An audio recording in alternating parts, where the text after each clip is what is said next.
Okay, thank you. So one of the reasons we're gathered in Oxford this week is to celebrate the 350th birthday of this illustrious research object. It's done very well.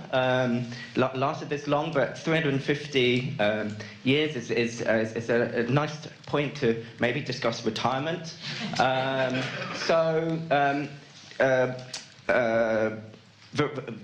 Victoria Stodden mentioned Donahoe's famous quote about the papers basically being advertising for the actual kind of scholarly materials behind, and I very much see it like this.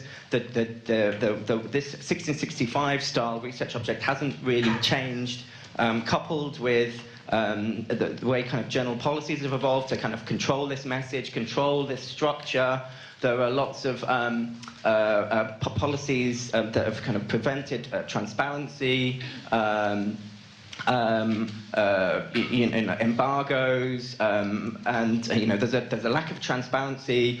People use this as excuses not to share their data and methods, and this ultimately has led to a lack of reproducibility. People like Ioannidis and others systematically going through fields and finding that this is the norm, really. The latest Ioannidis paper quotes this figure: 85% research resources are wasted, so we're only getting this right 15% of the time in these kinds of 1665 objects. You throw impact factor and give people money directly based on impact factors, and that ultimately leads to things that we're starting to see now, like industrial scale ghostwriting of papers by companies in China, by the pharmaceutical industry, guaranteeing impact factor journal publication through fake referee scandals, ID theft, and the like.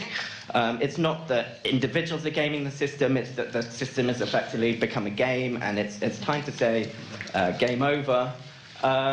So if you look at the kind of the research cycle, and I've given a kind of computational paper example, but any kind of quantitative research, this could be detailed protocols and the like.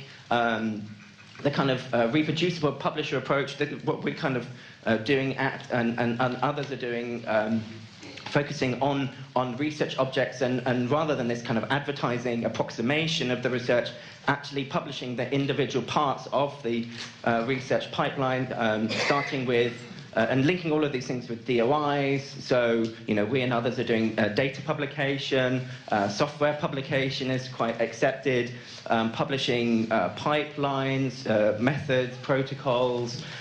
We have started publishing workflows, using Galaxy workflow systems, making things more interactive, very nice visualizations of how things fit together.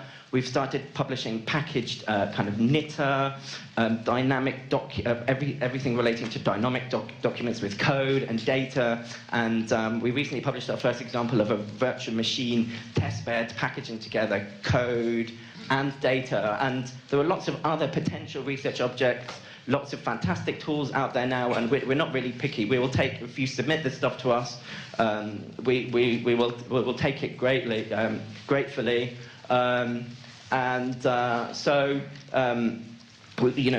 We and others, we suggest that there's if you want to follow this approach and become a reproducible publisher, we would like to see the end of this 1665 type publication. We want to reward things like replication rather than advertising, credit things like fair data rather than impact factor-based narrative. Journal policies have to change away from discriminating against these more granular objects and calling it salami slicing. Policies about embargoes, these so-called Ingelfinger policies, are the enemy.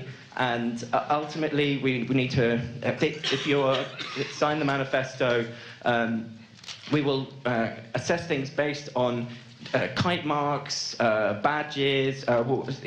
Lots of people are kind of working on this. We just want a system that works. It's not necessarily we're assessing things on 100% reproducibility, but we want some kinds of scores and thresholds that are accepted. Potentially this new kind of, this differently assessed research object, maybe put it on a separate category on your ORCID. Saying things are, peer-reviewed, it isn't enough. because you're in the same category as acid bath stem cells, fake Chinese papers, and get me off your mailing list. And so we want to credit actually useful things. Thank you.